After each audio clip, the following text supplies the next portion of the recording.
छत्तीसगढ़ के योगी बनेगा, मैं हाथ जोड़ रहा हूँ आपके। आप ऐसे योगी को उत्तर प्रदेश में रहने दो। मैं पूछना चाहता हूँ कि विकास के नाम से एक ठो काम बता दे। तक जन 70 सीट कहाँ से लेके आई? तो अंधे के हाथ बटेल। तो मंत्री जी की बात तो बाद में सुनेंगे, पहले जो इनके सांसद, इन्हीं के पार्टी के प्रदेश के अध्यक्ष। जब आपके घर के व्यक्ति की आपकी नहीं सुन रहे हैं तो बाहर के की क्या सुनेंगे? गंगा जल रख के बोले थे कि दारू बंद होगा, तो दारू तो भैया बंद हुआ नहीं। अगर ट्रेन छोटी मोटी बात है रोकना, तो सांसद जी क्यों लिखित में शिकायत की है आप?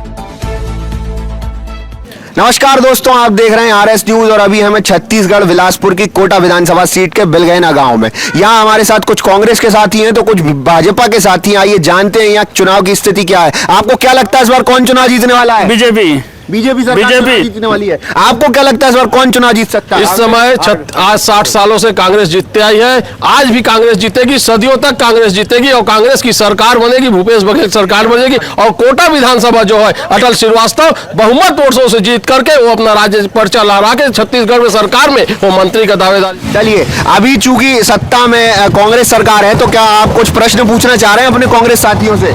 मैं पूछना चाहता हूँ कि विकास के नाम से एक ठो काम बता दे कांग्रेस वाले। कांग्रेसियों पर सीधे सीधे प्रत्यक्ष आरोप लगाया जा रहा है कि विकास के नाम पर इस क्षेत्र में एक काम बता दीजिए। विकास के नाम पर इस क्षेत्र में बहुत काम हुए हैं। अब देखने का नजुर्बा अलग अलग है। हमारे भाई लोगों ने जैसे बता रहा है, तो मैं ये बता देता हूँ कि आज छत्तीसगढ़ में कोटा विधानसभा में आज आवास देखिए, आज सरकार ने स्वयं अपने व्यय से, छत्तीसगढ़ सरकार के शासन के पैसों से आज छत्तीसगढ़ में 7 लाख गरीब किसानों को रोजी आवास दिया गया है।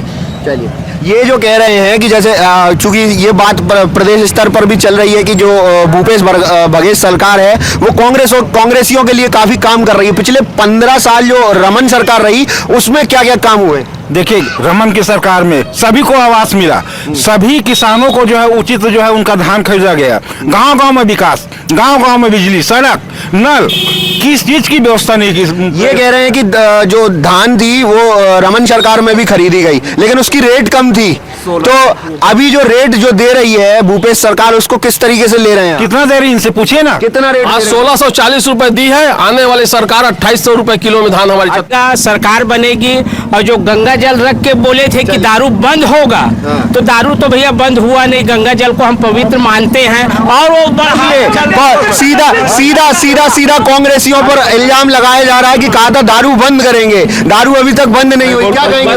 मैं ये बोलना चाहता हूँ, जो भाजपाई बोल रहे हैं कि गंगा जल लेके कसम खाए थे, वो एक प्रूफ कर दे कि भूपेश बघेल जी ने गंगा जल लेके कसम खाए थे। और रही सही बात, आज भाजपा की रैली बिलासपुर में नामांकन भरा गया, 80% लोग तो स्वयं दारू पी के ही स्वयं। छचका वालों से तो मेरा व्यक्तिगत प्रश्न भी है। छचका वालों से, आपके यहाँ पर वर्तमान में विधायक हैं, पिछले 5 वर्ष से शासन कर रहे हैं, कार्य गिनाइए विकास के 2। विकास के कार्य आप एक लाइन से आप देखिए, आज केवल दो कार्य गिनाइए। मैं 2 नहीं, मैं आपको 20 कार्य गिनाता हूँ। आज कांग्रेस की सरकार थी, हमारी विधायक छचका की आई है। आज आपको मैं बता देता हूँ, बरपाली जो एक टापू के रूप में था, पहुंच विहीन था, आज केंद्र मुख्यालय से लेकर आरएमके के रोड है, आज बेलगाना मुख्यालय से लेके आज बरपाली से आप दाहिने जाएंगे तो केंद्र आरएमके के रोड आपको हाईवे मिलाएगा, आप बाएं जाएंगे तो आपको नकपुरा होकर के खुमसरा रोड में जोड़ता है। वहां के लोग टापू की जिंदगी जी रहे थे। वो आदिवासी जो उराव पारा कसई बहाना में एक स्कूल के लिए महज तरस रहे थे, आज वहां के बच्चे सज धज करके स्कूल जा रहे हैं। कुल मिलाकर आप लोग इनसे कोई प्रश्न नहीं पूछेंगे कि विकास नहीं किया है? मैं बोलता हूँ, आज अपने भाई से यही पूछता हूँ कि क्या इनकी जो विधायक बनी थी आज कितने सालों के बाद कोटा विधानसभा में प्रवेश हुई है, ये चीज बताएं। मैं भूपेश बघेल जी की सरकार किसानों के हित में काम कर रही है कि धान क्या खरीद रही, मैं उससे ना रमन सिंह जी की बात करूंगा ना भूपेश बघेल जी की बात करूंगा। आप तार्किक बात करके देखिए, आज अगर आप धान की बात करते हैं तो आप किसान को 4 किस्त में, आप 4 इंस्टॉलमेंट में आप बोनस दे रहे हैं। आप गांव देहात के रिवाज देखिए कि आज लोग बहुत छत्तीसगढ़ी भाषा में बोलते हैं कि तक पैसा रही तो हमर उड़ जाई, चिल्लर पैसा रहेगा तो खर्चा हो जाएगा, लोग उसको संजो के रखते हैं। आप क्या कर रहे हो? आप किस्तों में पैसा दे रहे हैं। ये सीधे सीधे आरोप लगा रहे हैं कांग्रेस पे कि कांग्रेस अब यहाँ पे बेईमानी करके चुनाव जीतती है, जब चुनाव हार जाती है तो कहती है ईवीएम मशीन खराब है। जी सुनाइए। आज तक जनता 70 सीट कहाँ से लेके आई? 70 सीट? ये तो अंधे के हाथ बटेल लग गया है। जोगी पार्टी वाले लोग हैं, उन्होंने ये कह दिया है कि अगर जोगी धड़ा अलग होता है तो कांग्रेस पार्टी का कोई अस्तित्व नहीं है। ये 41 सीट पे आके टिकेगी। इस बार समझ में आ जाएगा, घी खिचड़ी में गिरी कि खिचड़ी घी में गिरी। ज्यादा समय की देरी नहीं है। भाई से मैं निवेदन करता हूँ कि ज्यादा दिन नहीं, बस 17 तारीख का टाइम है। घी खिचड़ी में है, खिचड़ी घी में, उनको स्वयं पता चल जाएगा। भाई जोगी सेना वाले बोल रहे हैं कि इतनी सीट आई वो आई, तो ये बताइए वो खुद कितना सीट लेके आए? कितना सीट लेके आए आप? सबसे बड़ी बात है मेरे भाई को अनुभव शायद कम होगा कि जिस 70 सालों की बात कर रहे थे, उन 70 सालों में किसी पार्टी ने इनका कोई दम नहीं तोड़ा। मात्र 13 दिन के अंदर जोगी पार्टी ने जिस स्थान पर आप खड़े, 13 दिन के अंदर इस कोटा विधानसभा को फतह किया है। बहुत गौरव की बात। ये एक बड़ी बात है कि जिस किले को कांग्रेस का गढ़ कहा जाता है, जिस विधानसभा को जहां से कांग्रेस को कोई नहीं हिला पाया, वहां 17 दिन में पार्टी ने हिला दिया।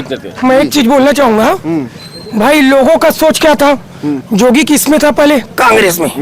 पिछले बार जनता को शर्त रखी गई कि किसानों का कर्जा माफी, ये सब चीज हुआ भूपेश बघेल के कार्यकाल में, लेकिन लोगों से ये धोखा हो गया कि जनता कांग्रेस जो खड़ी हुई है ये भी कांग्रेस की है। पिछले 5 वर्ष में यहाँ पर कांग्रेस सरकार ने क्या काम किए? पिछले 5 वर्ष में हमारी भूपेश सरकार ने, पहले तो जैसे ही वो मुख्यमंत्री बने हैं, 9,000 करोड़ का किसानों का कर्जा माफ किया। उसके पहले वही किसान आत्महत्या करते थे, और अभी भी हम लोग घोषणा किए हैं कि जितने भी किसान कर्जा लिए हैं, हमारी सरकार बनती है तो हम उसकी कर्जा को माफ करेंगे। हमने आत्मानंद स्कूल खोला है। और बताइए, हमारी इतनी सारी योजनाएं, बिजली बिल हाफ की हमारी सरकार ने। 2640 में हम धान खरीद रहे हैं। हमने एक एकड़ पे हमने एक एकड़ पे खाली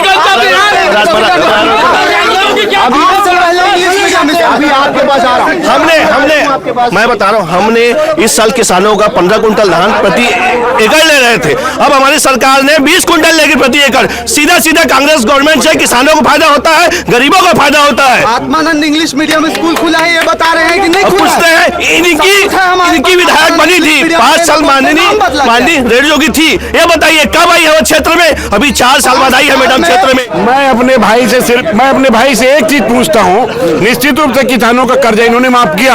मैं अपने भाई से पूछता हूँ कि मेरे कांग्रेसी साथी मेरे साथ चले कोटा के बैंक में, बिना 4% कमीशन दिए मेरे को मेरा पैसा दिलवा दें, मैं इनके लिए मैं समर्थन दूंगा।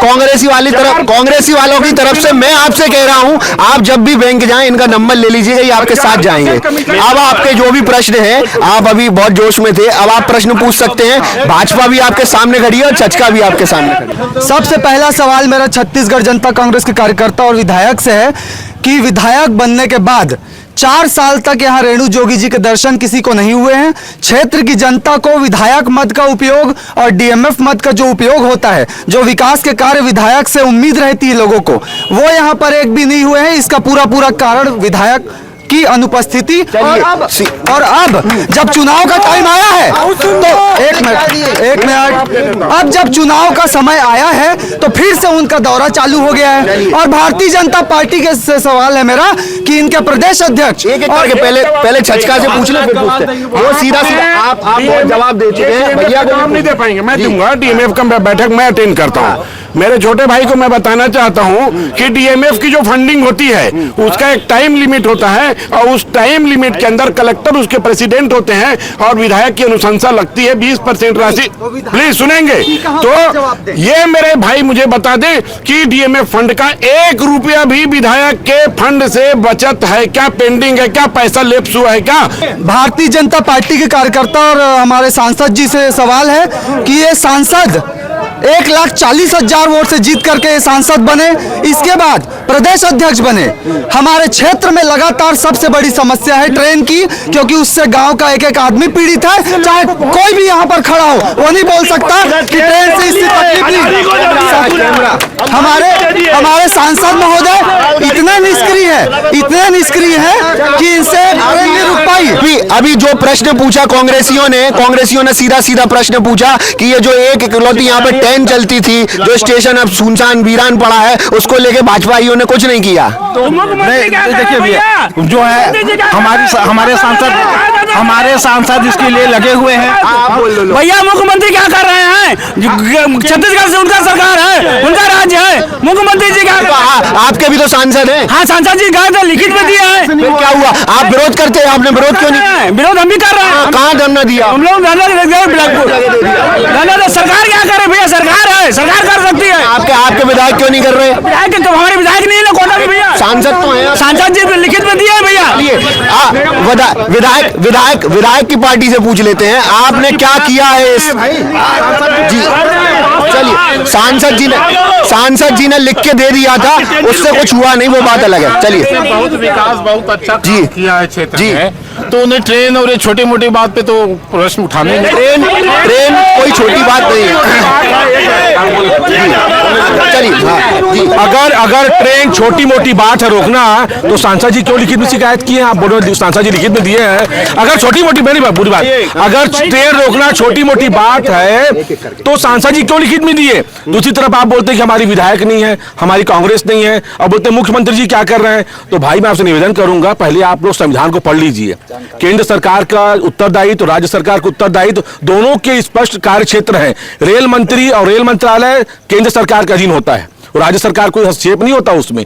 आप केंद्र सरकार में रेल मंत्री बैठे हुए हैं, आपके सांसद बैठे हुए हैं, रेल परामर्श समिति होती है, उसमें सांसद अध्यक्ष होते हैं। आपके सांसद, रेल मंत्री 3 मंत्री बदल गए, पर आज तक ट्रेन यहाँ पे नहीं रुक पाई। और ये लोग कहते हैं कि 70 सालों में क्या नहीं हुआ, 70 सालों में क्या हुआ। मैं आपको बताना चाहता हूँ कि 70 सालों में, मैं बताना चाहूंगा 70 सालों में कभी हम लोगों ने ट्रेन को नहीं रोका। चलिए, ये कह रहे हैं कि रेल मंत्री बदल गए, इधर लोगों के, जैसे अभी हम गाँव में दौरा कर रहे थे, लोगों ने अपना रोजगार बदल लिया ट्रेन के चक्कर में। आप कह रहे हैं कि कुछ नहीं हुआ। तो मैं आपसे ये पूछना चाहता हूँ कांग्रेसी भाइयों से कि छत्तीसगढ़ का मुख्यमंत्री के भी कांग्रेस पार्टी के लोग भी ट्रेन में चढ़ते होंगे। मुख्यमंत्री का नैतिक दायित्व था कि उनको भी पत्र लिखना चाहिए था कि नहीं लिखना चाहिए कि मेरे नहीं लिखा, ये जोड़वाते हैं। मैं कह रहा हूँ, चलिए आप ये सोच कर रखिए कि माननीय मुख्यमंत्री जी की बात तो बाद में सुनेंगे, पहले जो इनके सांसद, इन्हीं के पार्टी के प्रदेश के अध्यक्ष, जब आपके घर के व्यक्ति की आपकी नहीं सुन रहे हैं तो बाहर के की क्या सुनेंगे वो? आप जो कह रहे हो कि आपके घर की बात नहीं सुन रहे, कोविड काल के कारण ये ट्रेनें बंद हुई थी। आज चल रही है 2023 की और आप बात कर रहे हैं 2019 की, उसको भूल जाओ आप। 2019 में जो सरकार ने काम किए, काफी अच्छे काम किए, वैक्सीन बनाई। आप वर्तमान में बताइए कि ट्रेन का क्या हो रहा है? वर्तमान में ट्रेन के रुकने के लिए, वर्तमान में ट्रेन से रुकने के लिए, ट्रेन रुकाने के लिए रेल मंत्री जी से चर्चा हमारे माननीय प्रबल प्रताप जी सिंह की हो गई है, और आने वाले समय में निश्चित वो ट्रेन रुकेगी। पर नहीं, चर्चा हुई है, इसको मैं गौरव के साथ कह रहा हूँ कि माननीय प्रबल सिंह जी को ये लोग साधारण कैंडिडेट समझ रहे हैं। ये आने वाला छत्तीस टाइगर नहीं, छत्तीसगढ़ के योगी साबित होंगे। छत्तीसगढ़ के योगी एक मैं उनका बयान सुन रहा था, उन्होंने एक बयान में कहा कि मैं तो टाइगर हूँ, टाइगर, कांग्रेसी वाला देख लूंगा। मैं बताऊंगा जिस प्रकार का इन्होंने योगी कहा, योगी का काम क्या है? बोलेरो पलटाना, जेसीबी चलवाना, तोड़फोड़ मचवाना, हिंदू मुस्लिम करना। आप खुद बोल रहे हैं कि वो छत्तीसगढ़ के योगी बनेगा। मैं हाथ जोड़ रहा हूँ आपके, आप ऐसे योगी को उत्तर प्रदेश में रहने दो। आप हमको ऐसा योगी नहीं, उन्होंने कहा रही टाइगर वाली बात, टाइगर योगी नहीं चाहिए, हमको योगी नहीं चाहिए। आपके पास भी आ रहा हूँ और इस बार आपसे भी। इन्होंने कहा कि प्रबल प्रताप जुदेव टाइगर है, टाइगर है बोला ना, तो हमको टाइगर नहीं चाहिए, हमको सेवक चाहिए था, जो आज तक इन्होंने दिया नहीं है। और 500 किलोमीटर से भेजा हुआ टाइगर, ये बोलते हैं टाइगर आदमखोर भी होता है। यहाँ देखा वहाँ देखा, मिला न कहीं विकास। जहाँ देखा वहाँ देखा, दारू चिखना और गिलास।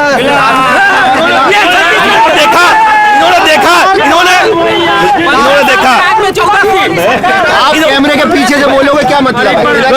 इन्होंने देखा और कैसे देखा पता है? मोदी का चश्मा पहन के देखा इन्होंने, मोदी का चश्मा पहन के देखा, तो विकास कहाँ से दिखेगा? आगे आ जाओ आप, आगे आ जाओ। माननीय प्रदेश अध्यक्ष अरुण साहू जी जितना दौरा बेलगाने क्षेत्र, कोटा क्षेत्र में किए हैं, उससे कहीं कम वो कुलोरमी क्षेत्र में किए हैं। उनको पता है कि हम यहाँ आएंगे चुनाव हार जाएंगे, क्योंकि 4 बार से 5 बार से लिखित में दे चुके हैं, उनका कोई नहीं सुन रहा है। अगर ऐसा होता तो अरुण अब भाजपा का प्रदेश अध्यक्ष बने, मुख्यमंत्री बनने चले हैं। भाजपा के प्रदेश अध्यक्ष जो है वो यहाँ पे चुनाव क्यों नहीं लड़े जबकि वो यहाँ गई थे? जब अभी ये प्रबल प्रतापजीत सिंह को बाहर का व्यक्ति कह रहे हैं तो निश्चित ये हमारे जो लोरमी लड़ने गए हैं हमारे सांसद महोदय उनको भी बाहर का कहते क्योंकि इन्होंने विकास तो कुछ किया नहीं है, मुद्दे इनके पास है नहीं, चलिए खाली बाहर भीतर मैं एक मिनट बात करना चाहूंगा कि ट्रेनें जितनी भी क्षेत्र में चल रही थी बंद होती हैं तो उसका श्रेय वो नहीं लेंगे अरुण साहू जी, पर ट्रेनें जितनी फिर से चालू होती हैं मरे मुर्दा में जाकर के मूछा उखाड़ते हैं और ट्रेनों को हरी झंडी दिखाते हैं। मतलब पहले वो ट्रेन को बंद करते हैं, उसके बाद उसी बंद ट्रेन को फिर से चालू करते हैं और उसका श्रेय लेने के लिए पूरा अरुण साहू जी हैं। लास्ट बार पूछूंगा आपको क्या लगता है कौन जीतने वाला है इस बार? कांग्रेस जीतेगी, ताकत से बोलना है। कांग्रेस जीतेगी इस बार।